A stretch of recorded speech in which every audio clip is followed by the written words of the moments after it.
Can you imagine the weight of a moment where a simple courtroom day turns into a battle for dignity? Picture Isaiah Walker, just 17, standing in front of his mirror, the morning sun sneaking through the blinds, casting soft shadows across his room. His hands tremble, not from fear, oh no, but from something deeper, heavier, like the world's expectations pressing on his young shoulders. He buttons his crisp shirt, pulls on clean jeans, and adjusts the gold chain around his neck.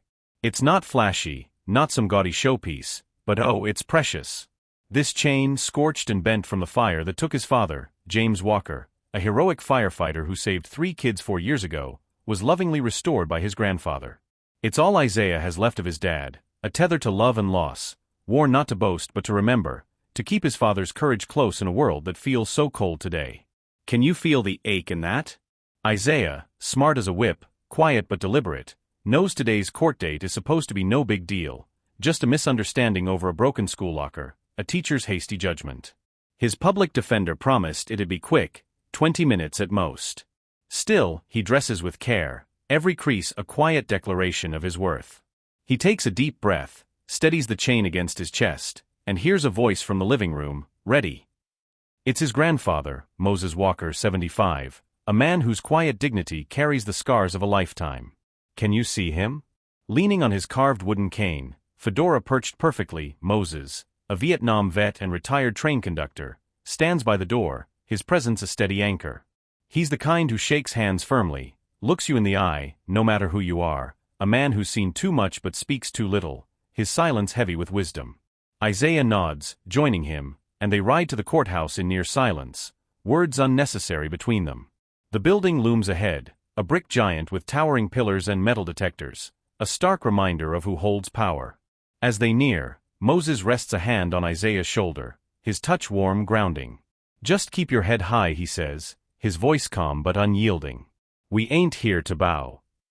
Oh, doesn't that hit you? Isaiah nods. He gets it, always has, taught by a mother and grandfather who've navigated a world that often demands submission. They step into the courthouse, where the halls hum with quiet tension. Lawyers dart past with files, a janitor mops near the elevator, a couple in suits whisper nervously on a bench.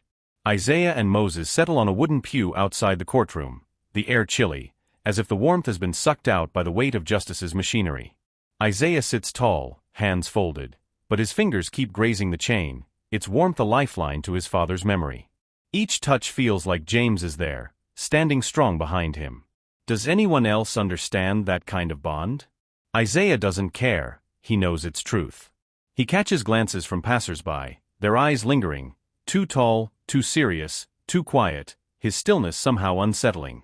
But he carries himself with grace, a lesson from his mother, Judge Eleanor Walker, who he knows will join them soon. Moses sits beside him, silent, his cane between his knees, fedora unmoved, his sharp eyes tracking every movement. This place, with its cold stone and echoing halls, isn't just a building to him, it's a symbol of a lifetime of injustice, of being hauled into patrol cars for daring to question, of friends losing everything because a badge said so. Today though, it's about Isaiah, and Moses is here, unwavering. A door creaks open across the hall, and Isaiah looks up, expecting his lawyer.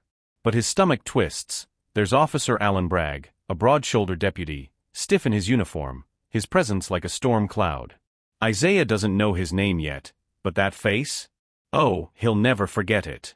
Bragg scans the hallway, eyes hunting for trouble, and when they land on Isaiah they narrow, just a moment, but enough to send a chill down his spine. Can you feel that weight, that unspoken challenge? Isaiah stays still, silent, but the chain at his chest grows warmer, as if sensing the threat. Bragg lingers, staring too long, then walks past, his boots heavy on the tile. Isaiah exhales, slow and controlled, but Moses noticed, his gaze tracking Bragg, then returning to Isaiah with a look that screams, "Stay calm, stay still." Something's shifted, hasn't it? They can't name it yet, but the storm is coming, gathering strength with every heartbeat. The hallway falls silent, too silent, a hush that feels like the world holding its breath. Isaiah shifts on the bench, the cold floor seeping through his shoes, chilling his feet. Moses remains a statue beside him, unmoved, his eyes fixed ahead, like a sentinel watching for danger. And danger isn't far off. Footsteps echo down the hall, slow, deliberate, the kind that don't hurry because they don't need to, the kind that belong to someone who believes the world bends to their will. It's Bragg again, 58 years old, his back rigid, jaw clenched as if biting down on something bitter. His badge glints, the words Deputy Bragg shouting in bold letters, as if he's proclaiming his authority without a word. Can you see the arrogance in his stride?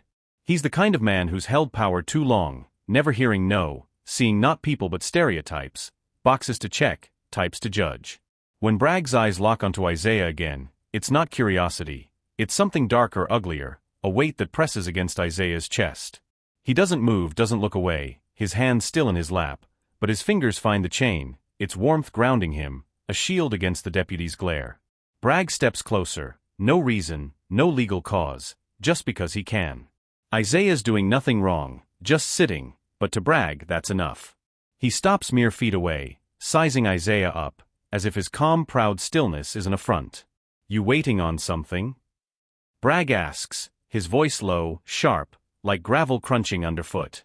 Isaiah pauses, glances up, then lowers his eyes to the floor, keeping his cool. My court hearing, he says, steady, respectful but not cowed. Bragg's lip twitches, a flicker of disdain. Yeah, what's the charge? Isaiah turns slightly. It's a misunderstanding. Aha, Bragg sneers, his gaze raking over Isaiah, slowing as it lands on the chain peeking from his collar. A simple glint, but to Bragg it's a spark igniting something mean. Pretty bold for a kid like you, he mutters, head tilted, walking in here wearing something that flashy. Isaiah stays silent, his heart pounding, but he won't give Bragg the reaction he's fishing for. Can you feel the tension coiling tighter? Moses stirs, his hand tightening on his cane, his eyes burning with unspoken warning, but he says nothing, his silence is a language of its own. Bragg ignores him, his focus locked on Isaiah. You steal that? He asks casual, as if accusing a boy of theft is as natural as asking the time. Isaiah blinks, stunned. What? Bragg nods at the chain. That. Where'd you get it? Isaiah sits taller, throat tight, but his voice holds firm. It was my dad's. Bragg's smirk widens, cruel and doubting. Was it, though? Can you believe the gall? Moses exhales, deep and slow, a sound heavy with restraint, holding back a fire kindled by years of such moments. Isaiah meets Bragg's gaze, unflinching. Yeah, he says, it was. But Bragg isn't listening, not truly. He steps closer, his confidence slinking forward like a predator, voice dropping low. You don't get it, do you? Isaiah's hands clench, but he stays still, heart racing. A kid like you, Bragg continues, wearing something like that chain don't belong on your neck. Isaiah's jaw locks, his pulse loud in his ears, but he doesn't move. Where I come from, Bragg mutters, you got to earn something like that. Oh, the audacity of that assumption. Moses rises, slow but resolute, his cane steady. He did, he says, voice calm but ironclad. Bragg turns, irritation flashing. You got a problem, old man? Moses doesn't blink. No, but looks like you do. Their eyes lock, a silent clash, but Bragg breaks away, turning back to Isaiah. The chain gleams, its meaning, his father's sacrifice, lost on Bragg, yet it gnaws at him, a challenge to his control. He steps back, shrugging. You know what? Don't matter. It'll be sorted out inside. His boots echo as he walks off, but his stare lingers, a burning weight on Isaiah's neck. Moses sits, steady as ever. You good? He asks. Isaiah nods, barely. Yeah, but inside he's reeling. He knows that look, has seen it before, and something whispers, this isn't over. It's just the beginning. Can you sense the storm brewing? Can you feel the air crackling with tension, thick enough to choke on, as Isaiah Walker sits on that creaking wooden bench in the courthouse hallway? His body's tense, every muscle coiled, the sting of Officer Allah. N. Bragg's words lingering like toxic smoke, poisoning the air. Oh, how could a moment so ordinary twist into something so cruel? Isaiah's chest tightens, his breath unsteady, refusing to settle after Bragg's venomous accusations. The hallway falls silent, but it's not peaceful. No, it's the eerie quiet before a storm breaks, the kind that makes your skin prickle with dread. From the corner of his eye, Isaiah catches Bragg reappearing, now joking with another deputy near the courtroom door, his laughter echoing, brash and careless, as if he's daring everyone to notice he doesn't give a damn who's listening. Can you hear the arrogance in that laugh, the smug certainty of a man who thinks he's untouchable? Isaiah's gaze drops to the gold chain resting against his chest, its simple gleam a lifeline to his father, James Walker, a firefighter who gave his life saving 3 children from a blazing inferno 4 years ago. His fingers brush it instinctively, a ritual when the world feels too heavy, when he needs to breathe, to focus, to remember. That chain, can you imagine its weight? It survived fire, literally, pulled from the wreckage that claimed his dad, melted and warped but lovingly restored by his grandfather Moses. It's not jewelry, it's a piece of his heart, a symbol of love and loss, still whole, just like Isaiah himself. The courtroom door swings open, and the bailiff's voice cuts through, Isaiah Walker. Isaiah rises, his heart pounding, and glances at Moses, who offers a small nod, his weathered eyes saying, "You got this." Oh, doesn't that silent strength hit you? They move toward the door together, Isaiah's step steady despite the churning in his gut, but before they can cross the threshold, Bragg surges forward like a predator. Isaiah barely has time to react. Bragg's hand darts out, not to guide or search, but to seize, grabbing the chain with a vicious grip. "What did I tell you?" Bragg growls, his voice low, menacing. "This ain't yours." And then in a heartbeat it happens, a sharp, brutal tug, and the chain rips from Isaiah's neck, the metal snapping against his skin, the clasp shattering with a sickening crack. Can you hear it, that sound that cuts deeper than steel? It's not just the chain breaking, it's the violation, the suddenness, the careless cruelty, as if Isaiah's pain, his history, means nothing. Isaiah freezes, his world tilting, his breath stolen by the shock. The hallway gasps, a collective intake of breath, even the bailiff flinches, stunned. Bragg holds the chain aloft like a trophy, his fingers dangling it by the pendant, letting it swing lazily, mocking its worth. "Looks stolen to me," he mutters, not to Isaiah but loud enough for all to hear, his voice dripping with disdain. Isaiah's hand drifts to his neck, the skin burning where the chain was torn away, not bleeding but oh, the sting is raw. "That's mine," he says, voice quiet but trembling, each word a fight to stay steady. "It's my dad's." Bragg scoffs, his smirk a blade. "Sure it is." Moses steps forward, his cane tapping with fierce urgency, his voice a sharp crack in the silence. "Hey," he snaps, "what the hell do you think you're doing?" Bragg turns, his fake smile oozing condescension. "Just doing my job, sir. This kid shows up to court wearing jewelry like that? Looks a little suspicious to me." Isaiah's jaw clenches, his anger flaring. "You didn't ask. You didn't even give me a chance to explain." But Bragg ignores him, pocketing the chain like it's trash, turning toward the courtroom. "I'll log it as evidence," he calls over his shoulder, casual as if he didn't just shatter something sacred. "If it's yours, you'll get it back." The door slams shut behind him. Can you feel the injustice burning? Isaiah stands, stunned, the world skewed in a single violent second. Nobody stopped it, not the other officer, not the onlookers, not the bailiff, who now gestures awkwardly for Isaiah to follow. Moses shakes his head, his voice low, seething. "They let that happen," he mutters, fierce and disbelieving. "They just let it happen." Isaiah steps into the courtroom, the air colder than the hallway, the fluorescent lights too bright, too harsh, casting stark shadows. The judge hasn't entered yet, the room caught in that eerie limbo before the storm, everything official but unstarted. Bragg lounges near the prosecution table, laughing again, leaning against a chair as if he didn't just humiliate a boy in front of his grandfather, as if he didn't steal a piece of Isaiah's soul. Can you stomach that arrogance? Isaiah sinks into his seat at the defense table, his heart a tangled knot of anger, shame, and disbelief, a dangerous mix he's learned to choke down his whole life. His lawyer, a young woman he barely knows, leans in, her voice soft. "Everything okay?" Oh, how he wants to scream no, to shout that something precious was ripped from him, that a room full of people watched and did nothing. But he just nods. What's the point? Moses sits behind him in the gallery, shoulders rigid, his eyes boring into Bragg's head, a silent vow of retribution. The room fills, lawyers, clerks, more deputies, but Bragg still holds the chain, offering no explanation, no acknowledgement of its meaning. Isaiah watches him, each second tightening the knot in his stomach, not fear but a burning mix of emotions he's fought to contain. The courtroom stirs, papers rustle, a gavel rests untouched on the bench, waiting. Then, a side door opens and the judge enters. Her black robe flows, her posture radiates authority, but Isaiah doesn't see her face at first, only feels her presence. Her voice rings out, "All rise." Everyone stands, and Isaiah's breath catches. Judge Eleanor Walker, his mother. She ascends the bench, calm, composed, unshakable, but Isaiah knows that glint in her eyes. Has she seen what happened? Did she arrive early, watching from the shadows? Oh, the power in that possibility. Bragg, oblivious, keeps his stance casual, his smirk unwavering, the chain tucked in his pocket like a cheap keepsake. But Isaiah catches it. His mother's gaze flicks to Bragg, just for a heartbeat, then back to the courtroom. She sits, the court comes to order, but something's changed, hasn't it? The silence isn't just silence anymore, it's the hush before a reckoning, and Bragg, smug and smiling, has no idea he stepped into a courtroom where his badge holds no sway.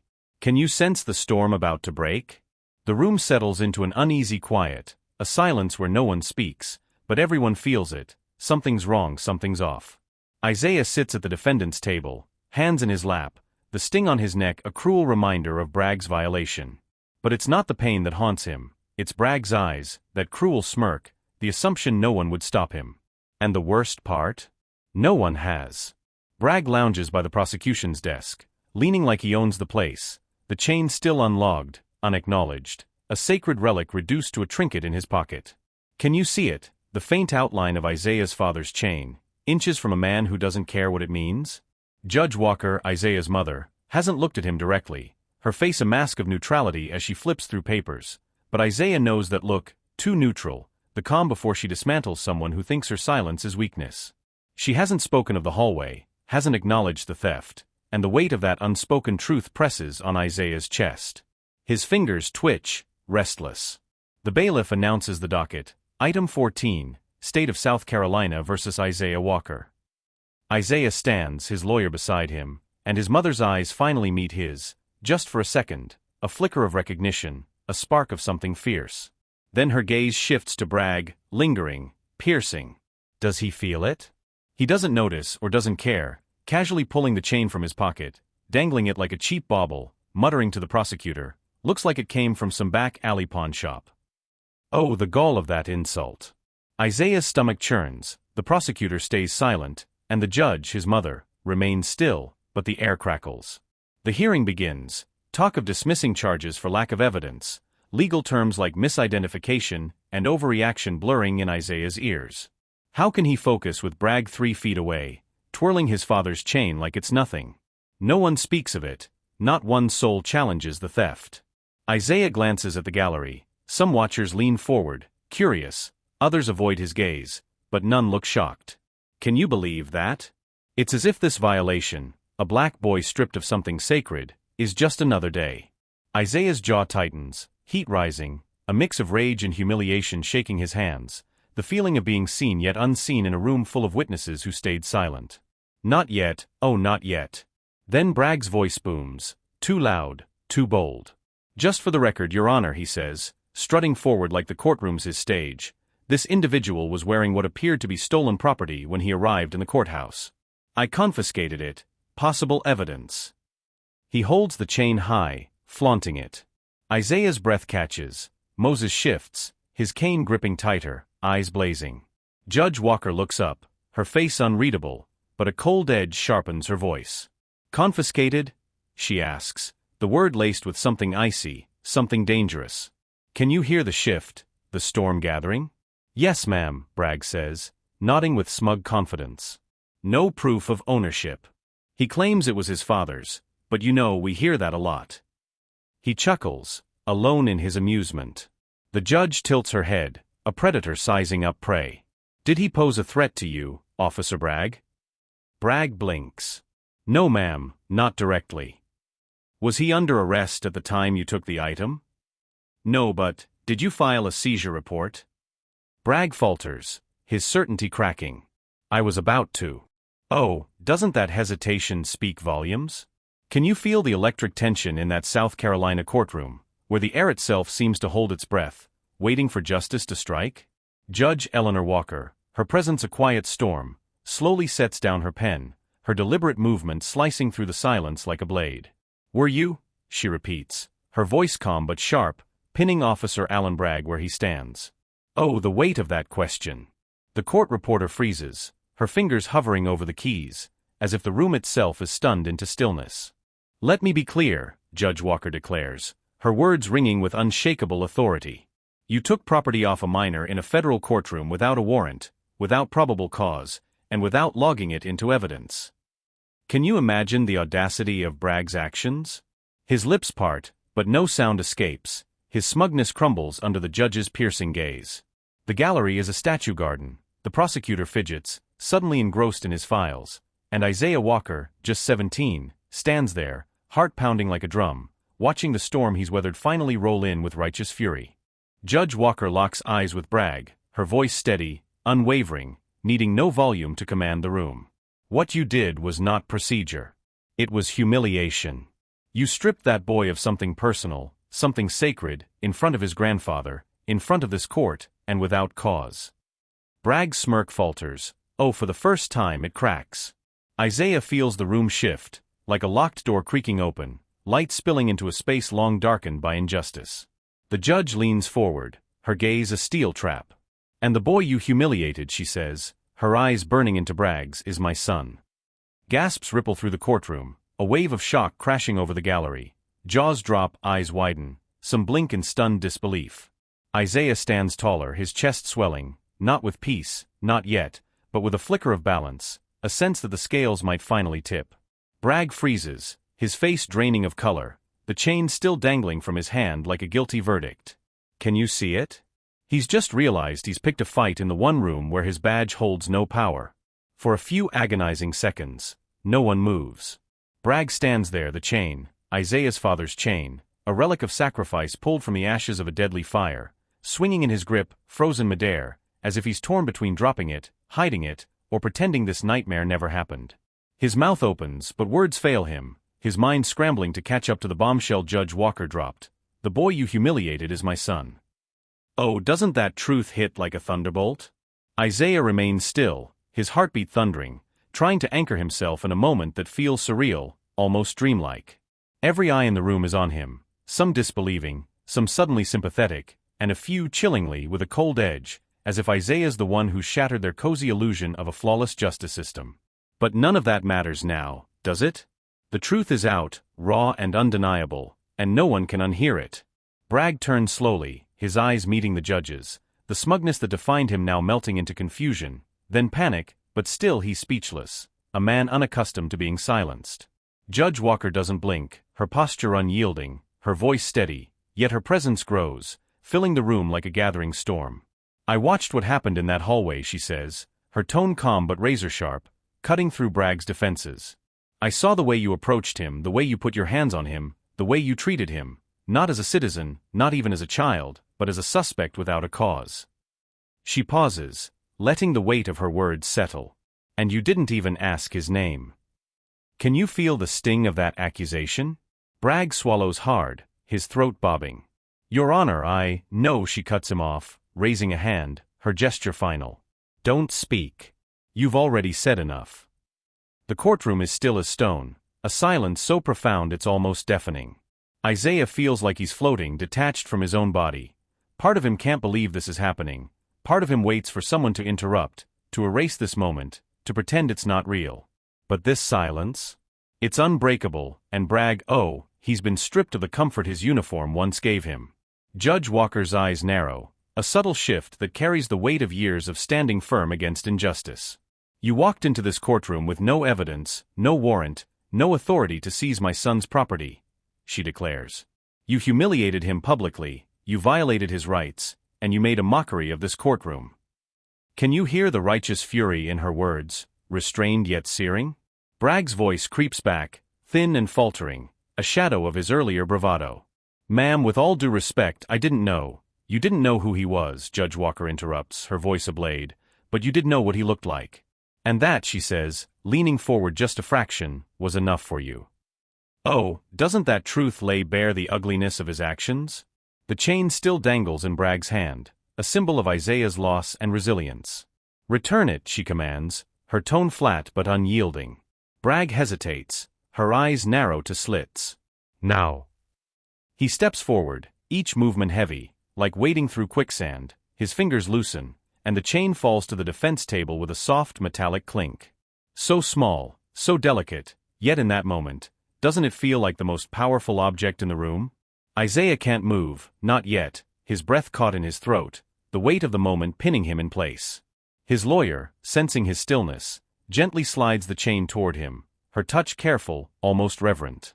Judge Walker takes a breath, straightens her spine, and fixes Bragg with a stare that could shatter stone. This courtroom is a place for justice, she says, not ego, not power trips, and certainly not racial profiling.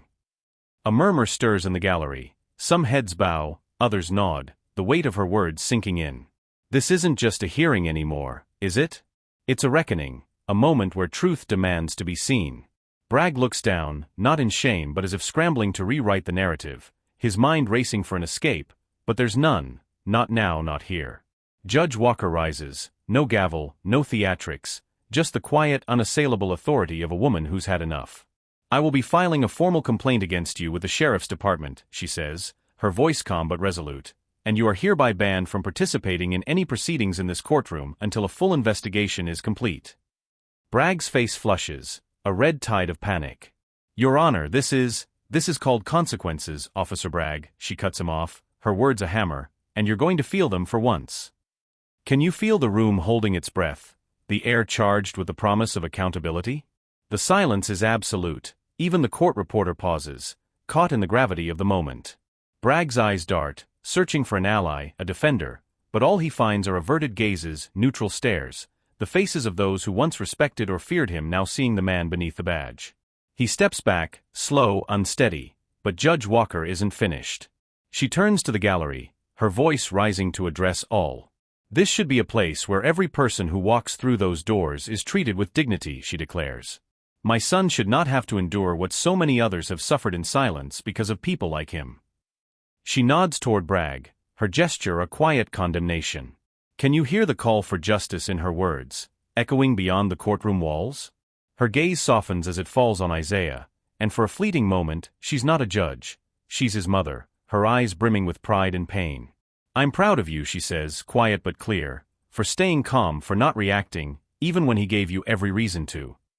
Isaiah looks up, their eyes lock, and in that instant, the years of her raising him alone, teaching him to keep his cool in a world that sees him as a threat, pulse between them like an unspoken vow.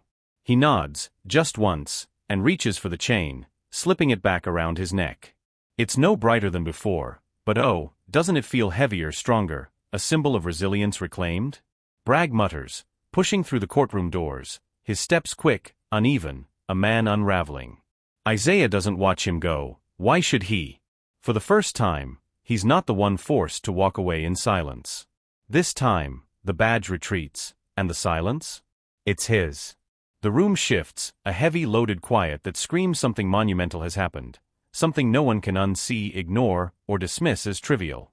Isaiah sits slowly, the chain back against his chest, his fingers grazing it, not for comfort but to confirm its return. It's not victory, not fully, but it's not loss either. Can you feel it? For once, he's not just a target, he's seen, protected, respected. Across the room, Bragg hovers by the door, posture rigid, eyes flickering like a cornered animal, unsure whether to speak or flee. Judge Walker denies him the choice. Bailiff, she says, voice level but commanding, please escort Officer Bragg to the lobby until further notice. His presence here is no longer required or appropriate. The bailiff moves swiftly, no aggression, just the steady march of protocol. Bragg opens his mouth, but Judge Walker's look, pure, unyielding authority, silences him before a word escapes. This isn't over, he mutters as he's led out, but she returns to her papers, unruffled, as if he's already a ghost. Oh, but everyone heard him, didn't they? Isaiah exhales, a slow release of the breath he's held too long. His attorney whispers, "You good?" He nods, though good feels distant. What does it even mean now? All he knows is the balance has tipped, Bragg's casual cruelty now under a spotlight, scrutinized by the one person, his mother, W. Ho won't let it vanish into the system's shadows. Judge Walker adjusts her glasses, her professionalism a shield, but the air remains heavy, charged with the promise of justice yet to unfold. Can you sense the dawn breaking after a long dark night? Can you feel the weight of a courtroom frozen in time, where every word carries the power to reshape justice? Judge Eleanor Walker's voice slices through the silence, calm yet unyielding, as she declares, "Before we proceed, let the record show that the item in question has been returned to its rightful owner and that no official protocol was followed by the officer who seized it." Oh, doesn't that statement land like a gavel strike? The court reporter nods, her fingers dancing over the keys, capturing every syllable of this pivotal moment. "And let it also be noted," Judge Walker continues, her tone resolute, "that I am recusing myself from any further rulings on this case to avoid conflict of interest. The matter will be reassigned to another judge." Isaiah Walker, just 17, blinks in shock. What? His mother's eyes soften for a fleeting moment, a mother's love shining through her judicial armor. "But I will not recuse myself from what just happened in this courtroom," she says, her voice unwavering. "That is not a matter of family, that is a matter of law." Can you hear the steel in her words, sharp enough to cut through decades of injustice? The shift in her tone is palpable, not emotional, not personal, but razor-edged, a blade forged in years of witnessing unchecked power. She leans back in her chair, hands folded, her presence commanding the room. "I've seen officers like Bragg my entire career," she says, her gaze sweeping the courtroom. "Men who believe their badge is a shield from consequences, who mistake power for immunity, who believe that dignity is theirs to decide who deserves." Oh, how that truth stings, exposing the rot beneath the surface. "Those men often go unchecked," she continues, "and because they go unchecked, they grow bolder, louder, more dangerous. But not today, not here." A soft murmur ripples through the gallery, like a breeze stirring a still pond. Some nod in agreement, others shift uncomfortably, but no one dares interrupt. Can you feel the room holding its breath, caught in the gravity of her stand? "I will be referring today's events to internal affairs," Judge Walker declares, her voice steady, "and I will personally ensure that every second of that hallway incident is reviewed by the disciplinary board." A pause, heavy with promise, hangs in the air. "And should the investigation confirm what we all saw here today, I will file a judicial misconduct report directly with the U.S. Department of Justice." Oh, doesn't that vow send a shiver down your spine? The silence is deafening, a ringing quiet that drowns out everything else. Isaiah's heart pounds, not from fear, but from disbelief, a surge of awe that this is really happening. His mother is doing this, not just for him, but for every kid who's faced the same cruelty without a judge for a parent, for all those unseen, unbelieved, their voices silenced by a system that too often turns away. Can you imagine the hope that sparks in Isaiah's chest? Wherever Officer Alan Bragg stands now, can he feel the heat closing in? His lawyer must be scrambling, his union rep already dialing frantically, but it's too late, the damage is done. This time, the story won't end in silence, buried under paperwork or excuses. In the back row, Moses Walker, Isaiah's grandfather, sits motionless, his weathered hands gripping his cane, but his eyes, oh, they're brighter, steadier, gleaming with a rare light. He's seen too much in his 75 years, endured too many injustices, to believe justice comes swiftly, yet here it is, unfolding before him like a long-awaited dawn. Can you see the quiet pride in his gaze, the breath he finally allows himself, a release of decades of held pain? Judge Walker clears her throat, her tone professional again, returning to the docket with the grace of someone who's weathered countless storms. The charges against Isaiah Walker are dismissed with prejudice. No further action will be taken, she announces. Isaiah blinks, stunned. Dismissed so soon, so publicly? He glances at his attorney, who offers a small nod, as if whispering, "You're free now." But freedom? Oh, it doesn't feel complete, not yet, because Isaiah knows this isn't just about a court document or even the gold chain his father left behind, scorched but unbroken, like him. It's about something bigger. Can you grasp it? It's about walking into a courtroom as a black teenager, presumed guilty before speaking, seen as a threat before standing, about a justice system that wears a blindfold but peeks through the cracks, too often failing those it claims to serve. As Judge Walker signs the order, Isaiah stands, his legs heavy but his back straight, a quiet strength holding him upright. His mother doesn't look up as he passes the bench, but as he nears the door, her voice reaches him, soft yet piercing, "You didn't lose today." He turns, just slightly, caught by her words. "You made them look," she says, her eyes holding his for a heartbeat before she turns to the next case, as if nothing extraordinary has happened. But oh, hasn't everything changed? Everyone in that room knows it. The air is heavier, charged with a truth that can't be undone. The door clicks shut behind Isaiah, but the courtroom's energy doesn't settle. It grows denser, electric, as if the walls themselves have absorbed the weight of what transpired. Judge Walker moves on, outwardly at least. The next case is called, another defendant steps forward, the gavel falls with its familiar rhythm. But this isn't the same courtroom anymore, is it? Something has cracked wide open, a fissure in the system's facade, and whether people admit it or not, they feel it. The gallery whispers, tones hush to avoid contempt, but their looks speak louder. Some are impressed, others uneasy, and a few, chillingly furious, not at Bragg's cruelty but at those who dared challenge him, at Isaiah and his mother for disrupting the way things should be. Can you believe the audacity of that anger, aimed at the victims rather than the perpetrator? In the back row, Moses rises slowly, his cane tapping the floor, each step deliberate, unhurried. He doesn't nod to anyone, doesn't rush. He moves like a man who's waited decades for a day like this, and now that it's here, he won't waste a moment bowing his head. Oh, doesn't his quiet dignity inspire you? Meanwhile, Bragg paces beyond the glass double doors in the lobby, arms crossed, lips tight, eyes darting to the security cameras as if they're betraying him personally. Escorted out by the bailiff, just as Judge Walker ordered, not arrested, not suspended, but removed, publicly shamed. For a man like Bragg, isn't that worse than handcuffs? It's exposure, a stain his badge and smirk can't erase, a humiliation that burns deeper than any restraint. Bragg fumbles with his phone, no texts, no calls, his fingers hovering over the screen, scrolling news feeds, dreading the video he knows is coming, fearing the backlash or worse, the silence. Silence, for him, means the system won't swoop in to save him this time. Can you imagine his panic? Back inside, Judge Walker finishes her docket, steps into her chambers, and finally exhales, a deep shuddering breath she didn't realize she'd been holding. As strong as she is, as seasoned and composed as her role demands, that was her son, her child, the boy she once dropped off at school with a juice box and a science folder, now standing tall against men twice his age, unflinching in the face of power. Oh, doesn't that love, that pride, pierce your heart? Outside, Isaiah sits on the courthouse steps, the sun climbing higher, its warmth cutting through the cool stone beneath him. Moses sits beside him, his fedora casting a shadow, his presence a steady anchor. For a long moment, neither speaks, the silence thick with shared understanding. Then Moses breaks it, his voice low, weathered by years of seeing too much. I seen men like him all my life, he says, seen them pull boys out of barbershops, out of Sunday service. Didn't matter what you wore or how smart you were. Isaiah nods slowly. I know.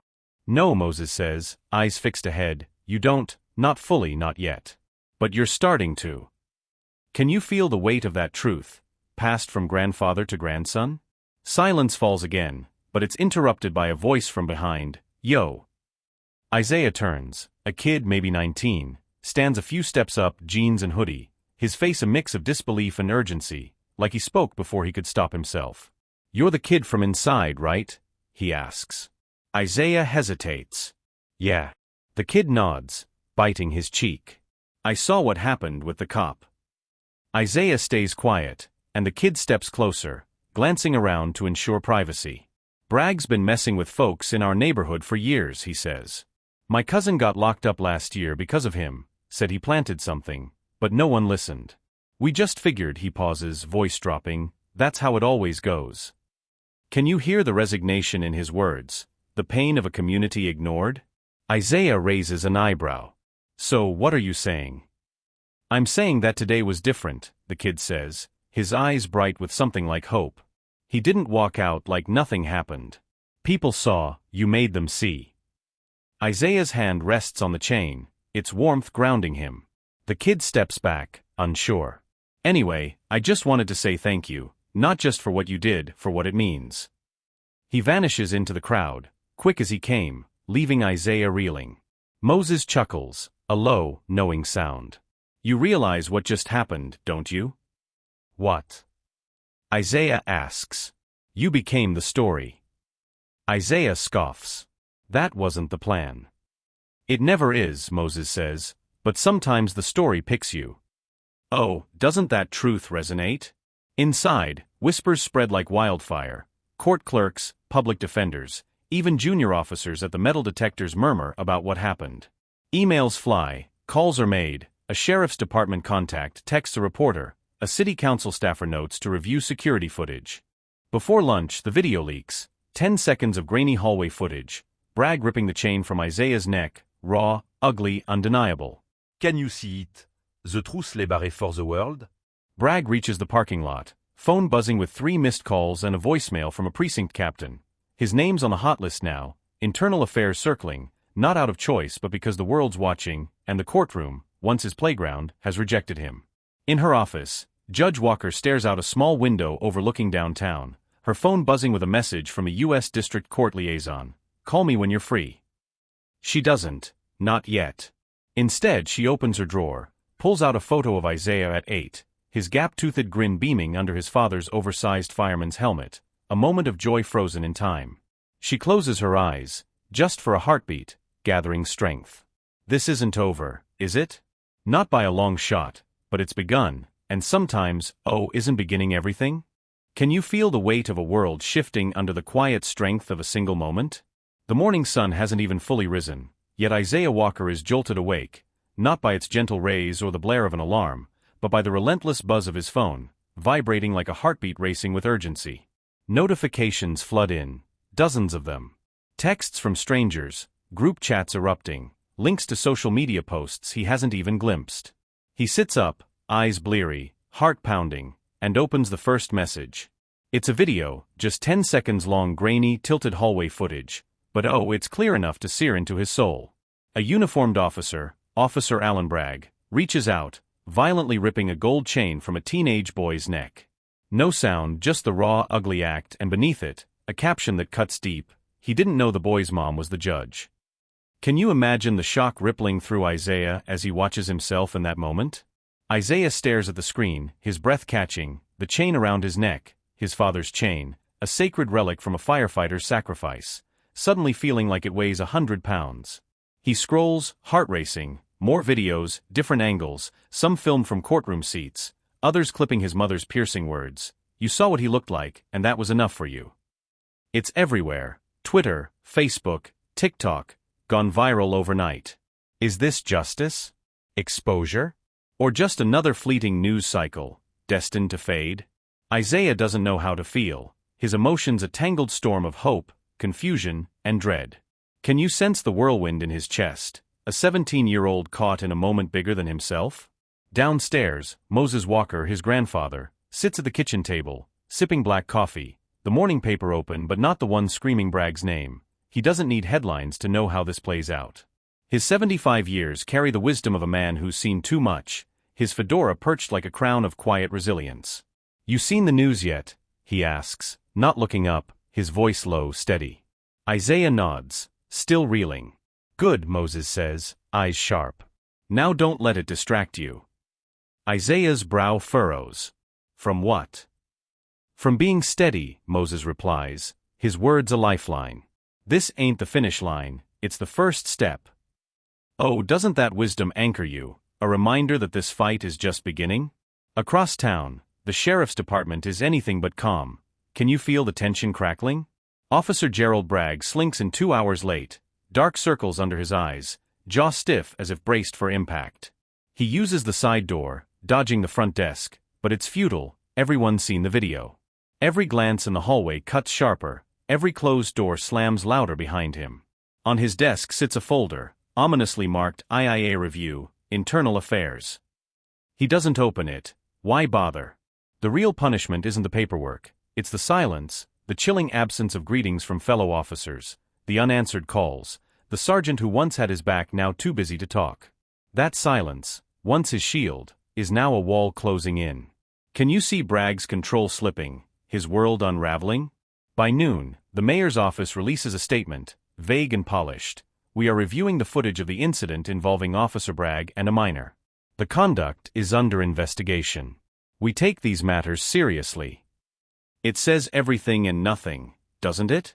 Bragg stares at it on his screen, jaw clenched so tight it might shatter, firing off frantic messages to his union rep. I'm being railroaded. And she's making this personal. But deep down, doesn't he know the truth? It's personal because he made it personal, targeting Isaiah for no reason but bias. And now he's losing the one thing he's always clung to, control. Can you feel his panic, the ground crumbling beneath him? Meanwhile, Isaiah steps out, hoodie up, earbuds in, desperate to blend into the morning bustle, but the world won't let him. People recognize him. A woman in a parked car rolls down her window, offering a quiet nod. A teenager across the street raises a fist in solidarity. Two older men at the barbershop clap as he passes, their cheers a warm embrace. He nods, silent, but inside, his thoughts race like wildfire. How did this happen so fast? How did one courthouse moment ripple so far, so wide? He didn't ask for this, didn't shout, didn't fight. He followed his mother's teaching. Stay calm, stay still, let truth outshine the noise. And somehow, it has. But the noise is catching up, isn't it? By day's end, 3 more complaints against Bragg surface. 2 from last year, 1 nearly a decade old. Cases buried in the system's shadows but now dragged into the light, thanks to the eyes on Isaiah's story.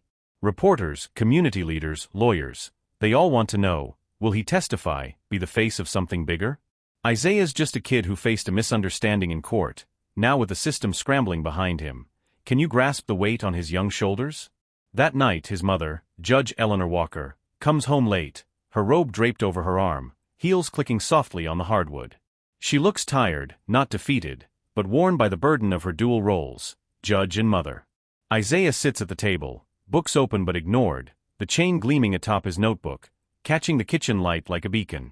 She sits across from him, and for a while they're silent, the quiet heavy with unspoken understanding. Then she speaks. They've opened a formal misconduct investigation. Isaiah nods. I figured. They're interviewing other witnesses next week, she adds, some coming forward for the first time. Isaiah swallows hard, his throat tight. Because of me?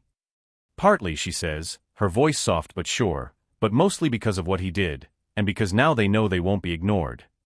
He turns the chain in his hand, its warmth grounding him. I didn't think it would matter this much, he admits. Her smile is gentle, a mother's warmth breaking through. It always matters, she says, but sometimes the world has to see it before it starts to care. Oh, doesn't that truth pierce your heart?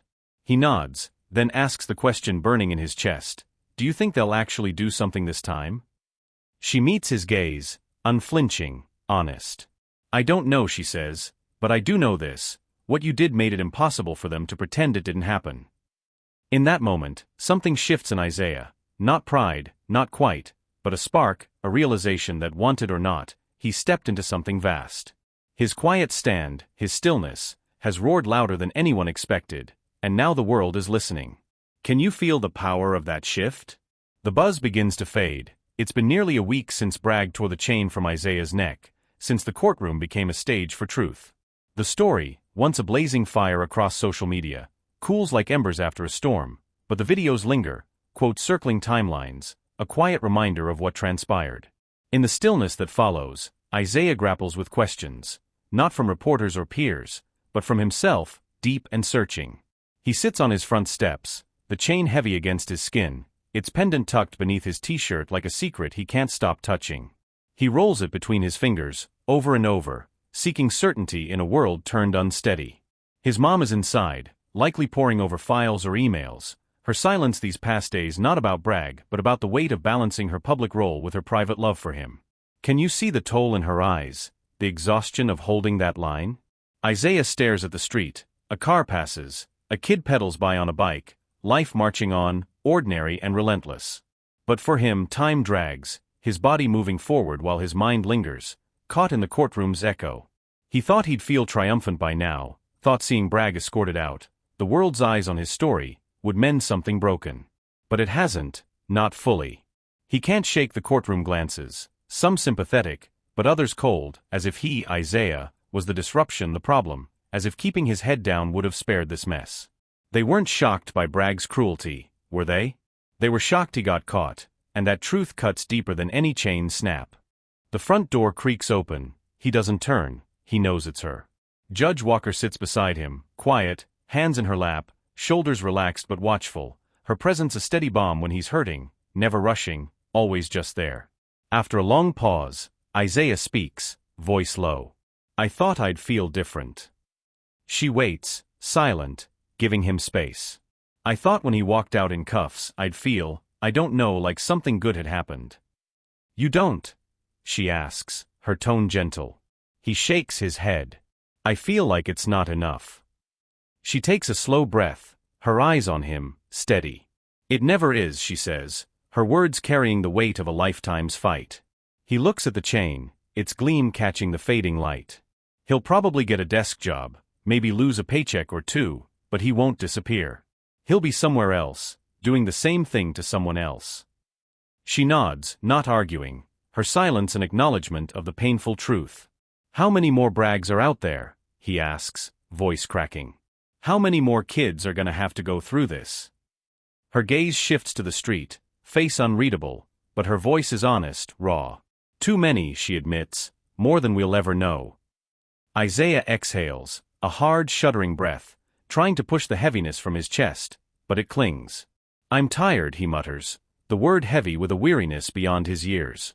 His mother turns to him, her voice soft but certain. I know. He pauses, meeting her eyes.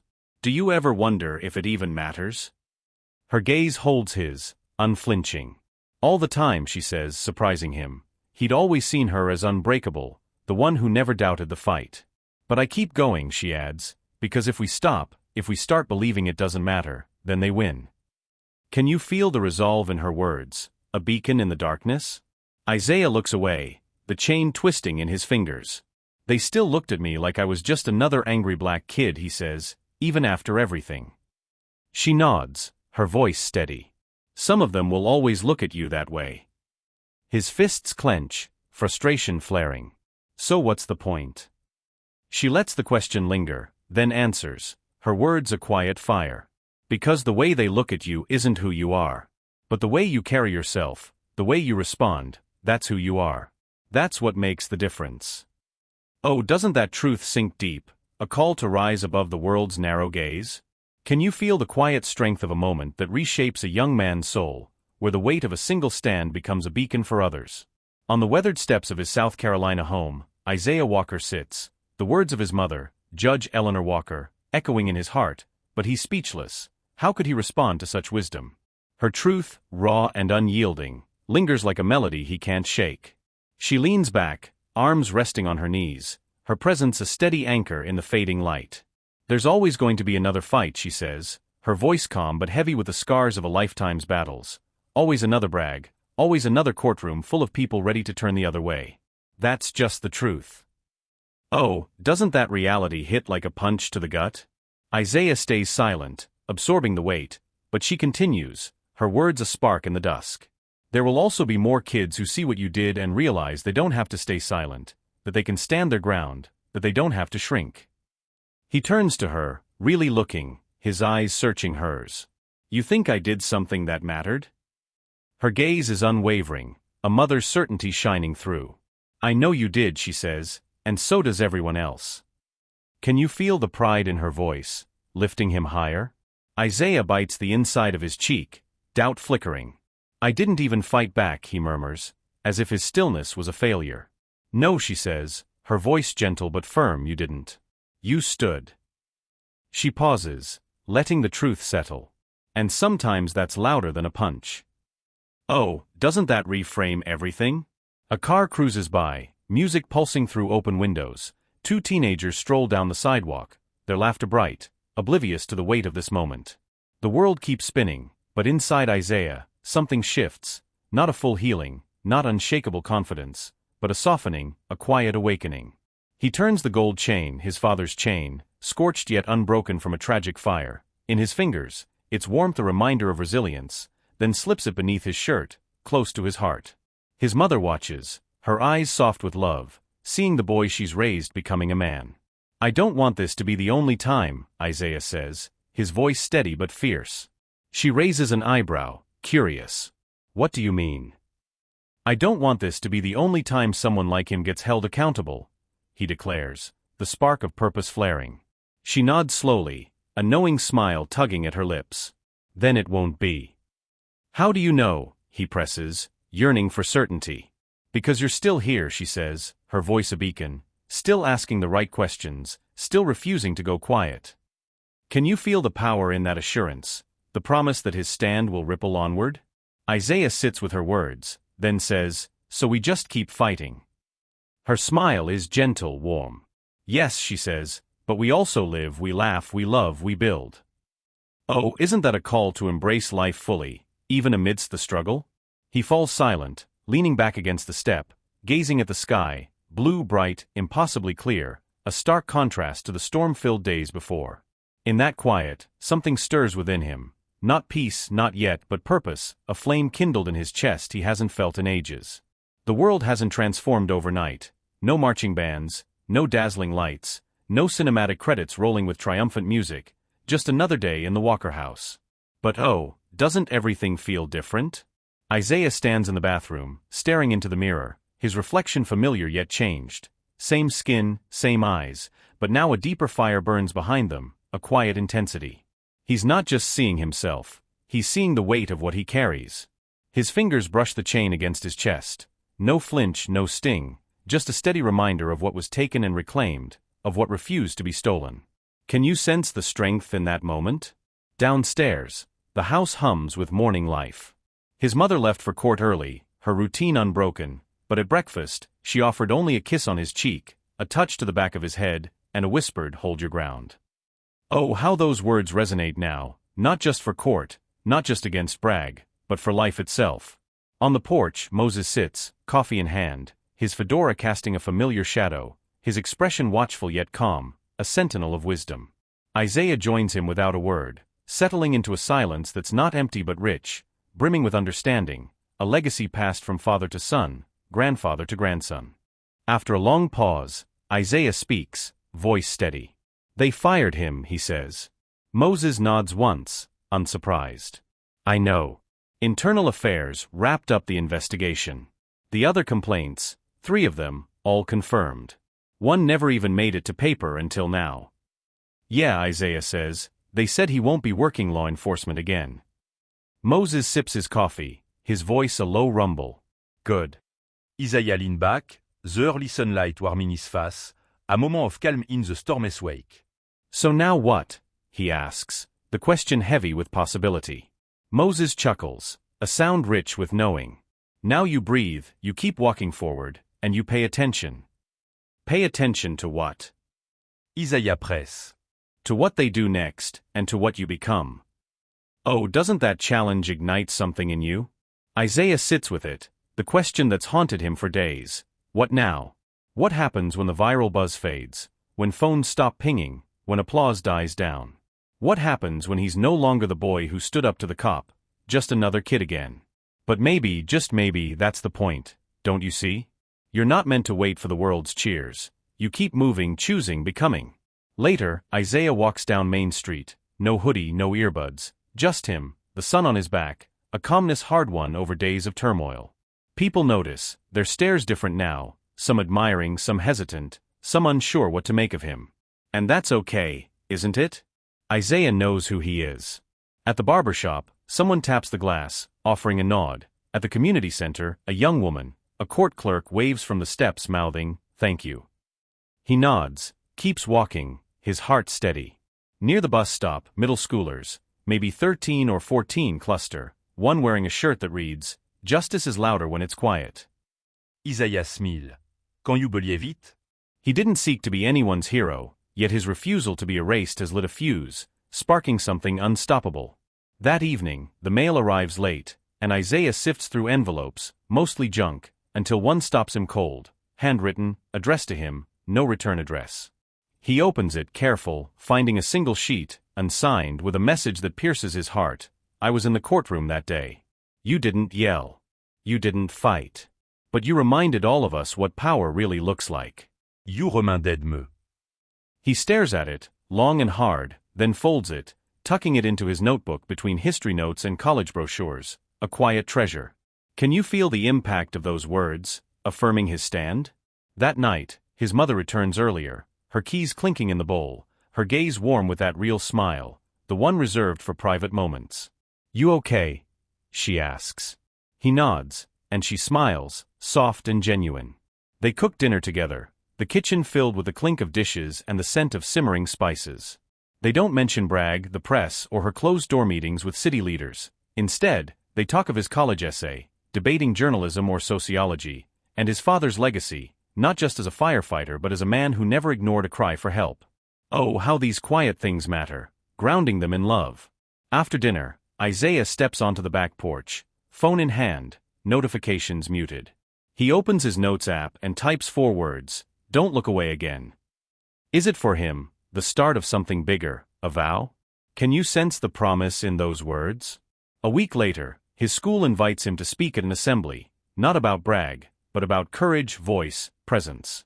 Isaiah stands at the microphone, facing hundreds of students who've seen the video, whispered his name in hallways, and his voice, oh, it doesn't waver. "I didn't plan to become anything that day," he says. "I didn't go to court looking for a fight. I just didn't let someone take something from me without a reason." He pauses, eyes scanning the crowd. That might not sound brave, but sometimes bravery isn't loud. Sometimes it's just not flinching, not folding, not disappearing. Can you hear the power in his conviction? And if even one of you remembers that when your moment comes, then maybe that chain wasn't just mine anymore. Silence grips the auditorium, then a single clap, another, until the room erupts in a sound you can't forget. Back home, Isaiah writes a scholarship essay, titled "The Weight of What We Keep." He begins, "They tried to take something from me, something small, something personal. But what they didn't know was what that thing carried, and what I carried too. My name is Isaiah Walker, and I'm still standing." Oh, doesn't that declaration soar? Sometimes life doesn't offer grand, dramatic stages to prove who we are. Sometimes it's the quiet moments, the refusal to vanish, that define us. That's what Isaiah did. No shouts, no blows, just standing firm with dignity, and oh, how it changed everything. The world may cheer the loud, the bold, but those who've lived long enough know true strength is often silent, knowing when to speak and when presence is enough. This story screams, no matter how broken the system, how unfair the world, there's power in standing tall, declaring, "You will not take my worth." If you've ever felt unseen, overlooked, remember, you matter. Your présence matters. And sometimes, just by standing, you lift others to rise. This isn't just Isaiah's story, it's ours. If it moves you, hit that like button, subscribe, and turn on notifications for more stories that remind us who we are and what we stand for.